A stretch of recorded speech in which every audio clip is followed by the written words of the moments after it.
So what's going on guys, Kate is here and welcome back to a brand new video. For today I will show you the top 3 best builds in New World 2023. So there is a new meta, and that's why for each and every single build I will explain what attributes, weapon masteries and even weapon and gear perks you want to have. Then what gems and specific gear you want to use to get out your stats as much damage as possible. Then as well I will show you the best gameplay of me using different weapons, so you would know which abilities you want to use first on your enemies and much more. So if this sounds interesting to you, then let's get right into it.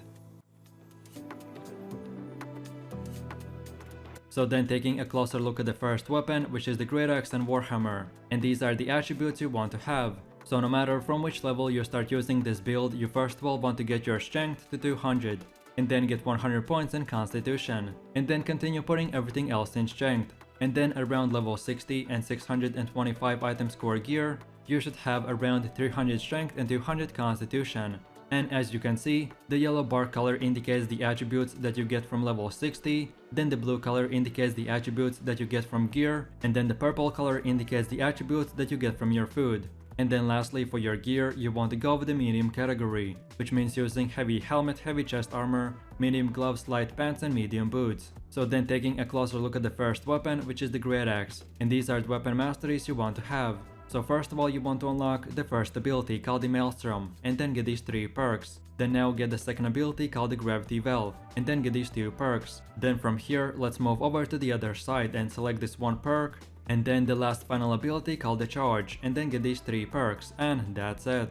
Now from this point and onwards, you're free to pick and choose which perks you want to unlock next. So then moving over to the second weapon, which is the warhammer, and these are the weapon masteries you want to have. So first of all you want to unlock this perk and then these 2 abilities called the shockwave and then path of destiny, and then get these 4 perks. Then now let's move over to the other side and get these 2 perks, and then the last and final ability called the wrecking ball, and then get these 2 perks, and that's it. Now again from this point and onwards you can unlock all the other perks in whatever order you like. Okay, so now let's go over to the gameplay where I'll show you the best way to play this build. And for the first weapon we have the great axe, and your first Q spell is called the maelstrom, which will perform a fast spinning attack that pulls all targets in 2.5 meter range and does bunch of AoE damage. Then the second ability is called the gravity well, which will swing your axe and create this electric storm in which your enemies will be stunned, slowed and will take bunch of damage. And then lastly we have the charge, which is a simple mobility spell that will make your character dash for 10 meters while at the end doing 120% of your weapon's damage. And then for the second weapon we have the warhammer, and your Q spell is called the shockwave, which will slam your hammer into the ground, causing a 3-meter earthquake that deals damage and staggers and roots your enemies for 2 seconds. Then the second skill is called the path of destiny, which will create this powerful ground strike that does a lot of damage in this AoE range. And then lastly we have the wrecking ball, which will strike the ground with your warhammer, dealing damage and at the same time knocking down your enemies. So then let's move over to the rotation, and no matter if you're farming mobs in PvE or doing PvP, the same principle and rules apply. So at the beginning of the fight we want to start with the great axe and use the gravity well, and then dash into the enemy with the charge ability. Then now the enemy will probably try to run, so use the maelstrom and pull him back. Then now let's switch to the warhammer and use the shockwave and then the wrecking ball. And then lastly finish off your enemy with the path of destiny, and that's about it. So now for my last and final conclusions for this build. This great axe and warhammer weapon combination is very high damage melee bruiser build that will give you high tankiness and high DPS potential. So then last but not the least, this is what you want to be using: great axe, hammer and chest armor wise, and perks are as important as gems. Then these are the best gloves, boots, leg armor and helmet. And then lastly, these are the top 3 best jewelry that you want to get. If I went too fast, you'll feel free to pause the video and copy these exact same gems and perks. But of course, this build will work fine with any gear as long as you're using the same attribute and weapon setup that I showed. And then one more thing, this is how your item should look like. So on your bar you want to use the health and regen potions, then get the cleansing potion or any other potion depending on what activity you are doing, and then lastly use the carrot cake. And then of course don't forget on your character to equip the heart rune of detonate. So in a quick summary, if you're looking for a super fun melee build that will give you a fun playstyle with high damage, then this is the build for you, so have fun. So then for the second build we have the greatsword and sword, and these are the attributes you want to have. So first things first, if you start from level 0, you want to get your strength and dexterity to 200, and then start building your constitution, and around level 60 you should have 200 strength, 150 dexterity and 100 constitution. And then last but not the least, for your gear you want to go with the medium category, and you want to use one of those circle shaped small shields as well. And yes, each shield type has different weight, so don't forget to use the lightest shield, that still will make you in the medium category. So then taking a closer look at the first weapon, which is the greatsword, and these are the weapon masteries you want to have. So first things first, you want to unlock the first ability called the crosscut, and then get these 2 perks. Then now get the second ability called the skyward slash, and then get these 2 perks. Then from here, let's move over to the other side and unlock these 2 perks. And then the last final ability called the steadfast strike, and then get these 2 perks, and that's it. Now from this moment, you can spend your points in whatever way you like. So then moving over to the second weapon, which is the sword, and these are the weapon masteries you want to have. So first of all, you want to select these 2 perks, and then the first ability called the leaping strike, and then get these 2 perks. Then from here, let's go over to the other side and unlock the last 2 abilities called the shield rush and shield bash, and then lastly get these 2 perks, and that's it.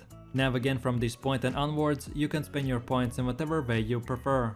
Okay, so now let's go over to the gameplay where I'll show you the best way to play this build. And for the first weapon we have the greatsword, and your first Q ability is called the crosscut, which will perform 3 quick slash attacks, that with each attack will do more damage. Then the second skill is called the skyward slash, which will swing up your sword that will stagger, do damage and apply a range stacks on the enemy. And then lastly we have the steadfast strike, which will stab your enemies and can do up to 2 hits, which will do damage more and more and restore mana upon finishing the animation. And in PvE, this skill can be used to aggro all the monsters as well. And then for the second weapon we have the sword with shield, and your Q spell is called the leaping strike, which will make you leap forwards that will do damage and stagger the enemy. Then the second skill is called the shield rush, which will quickly make your character rush forwards while dealing damage and pushing back your enemy. This skill is great for counter attacks, to cancel the enemy animation, or to help out your teammates. And then lastly we have the shield bash, which is a short skill that will stun the enemy for 2 seconds, and this is the longest stunning ability in the game. Okay, so then let's move over to the rotation, and as I've already said, if you're farming mobs in PvE or doing PvP, the same general principles and rules apply. So at the start of the fight you want to use the sword and shield, and use the leaping strike to close the distance between you and the enemy. Then now use the shield rush, and then when the stagger ends, right away use the shield bash, which is the longest stun in the game. So then in those few seconds, now we want to switch to the greatsword and use the crosscuts, and keep spamming the heavy attacks. Then when the enemy starts dealing back damage to you, then now we use the skyward slash to do damage and stagger. And then lastly we use the steadfast strike, and then from here we just keep on using the greatsword attacks till the enemy gets eliminated. Or if you ever get in trouble, then switch back to the sword with shield and just keep on blocking the enemy attack by holding the right click, and that's it. So now for my last and final conclusions for this build. This greatsword and sword with shield weapon combination is super fun to play, and as you're using a medium armor, you can take some damage and at the same time do very high DPS numbers. So then last but not the least, for the greatsword and sword with shield, you want to use the opal gem, and then for all of your gear, use 3 malachite and 2 onyx gems. And then lastly, on your character, you want to equip the heart rune of detonate.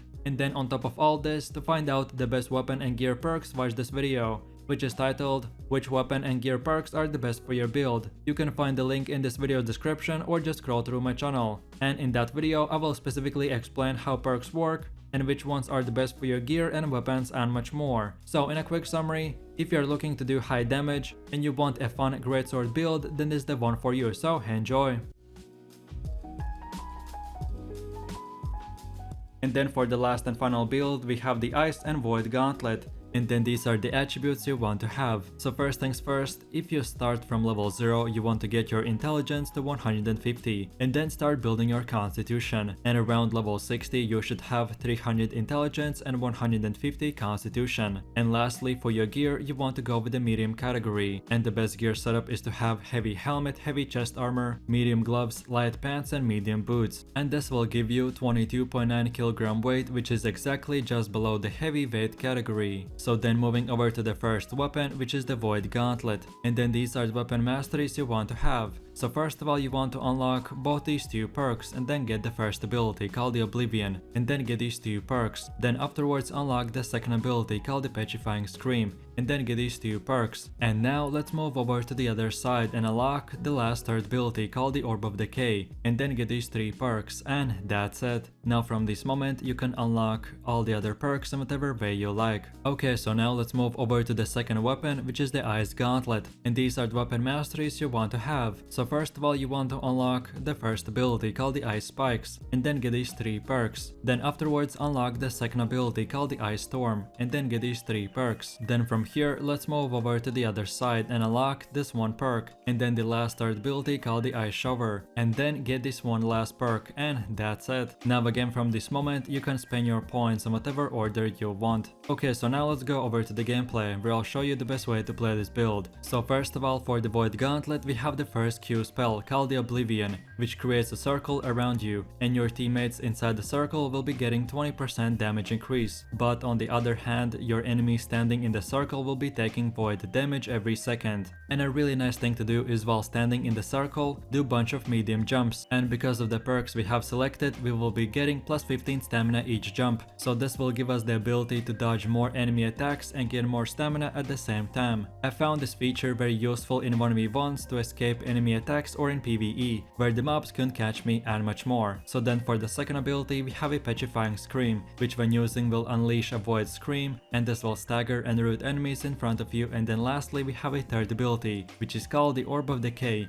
and you can fire this orb which can go through your targets, and each enemy that it hits it will deal decent damage and reduce their damage absorption, and then later that orb will come back and heal you for a few seconds. And lastly, if you hold the right mouse button you can regain more mana, but in exchange your health will go down. I would only recommend to use this mechanic if you really are at full health and your mana potions are on cooldown, so then use it for a second or two and then you should be good to go. But as for a non-healer build, you should use this mechanic super carefully. So then for the second weapon we have the Ice Gauntlet, and your Q spell is called the Ice Storm, which all enemies standing in it will get damaged and slowed, and the more enemies you hit the higher damage you will get. Then the R ability is called the Ice Shower, which when using will create an ice wall, and if players go through it will stun them, and this ability is very useful in chapping your targets. And then lastly our third ability is called the Ice Spikes, which when activating creates this trail of spikes in a straight line, which deals damage in AoE range, and if the target is below 30% health a lot of times you can one-shot him. And the way it works that if you're too close to the enemy when you're using the ability, the ice spikes won't explode with the highest damage to the enemy. So what you want to do is when using the spell and you see that the player is 1 second away from getting hit, then press the right mouse button and this will detonate the spike, which will deal very high damage. So as far as your ability combinations go for the Ice Gauntlet when farming mobs or even players, the best spell combination to do is place the Ice Storm aka the Q ability on grouped up enemies, and if you see that enemy is stunned then use the Ice Spike ability and do bunch of damage. Or another way to set up your Ice Spike ability is to run into the enemy and place the Ice Shower spell, and if the enemy touches the ice wall he will get stunned, so then you can use the Ice Spikes and it will be easier to hit the enemy. The thing that you need to understand about the Ice Spike ability is that the trail of spikes is actually pretty small line, so especially in PvP it is pretty hard to hit moving targets. So most of the time I usually use it when I see that I can hit 100% multiple players or just a single stunned player. And then of course for the Void Gauntlet you want to hit the enemy with the Petrifying Scream,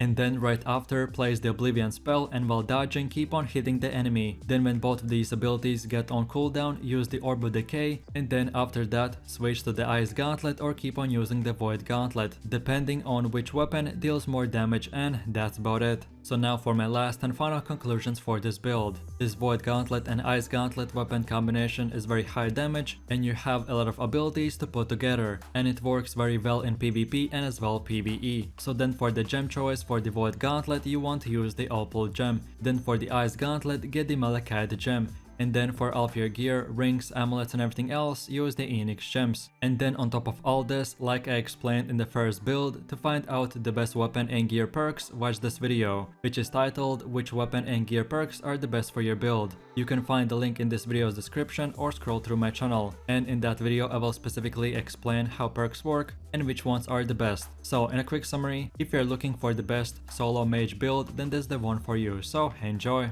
And that's about it. So I really do appreciate everyone for watching guys, and I hope you enjoyed it. If you have any suggestions, feedback or other good solo player builds that you would like to see in the next video, then feel free to leave your comments in the comment section down below. And while you're doing that, please click like, subscribe and enable that notification bell, so this way you could support the channel and you wouldn't miss any more amazing content from me. With all this said, you have an amazing day and I'll catch you in my next video. So take it easy, peace.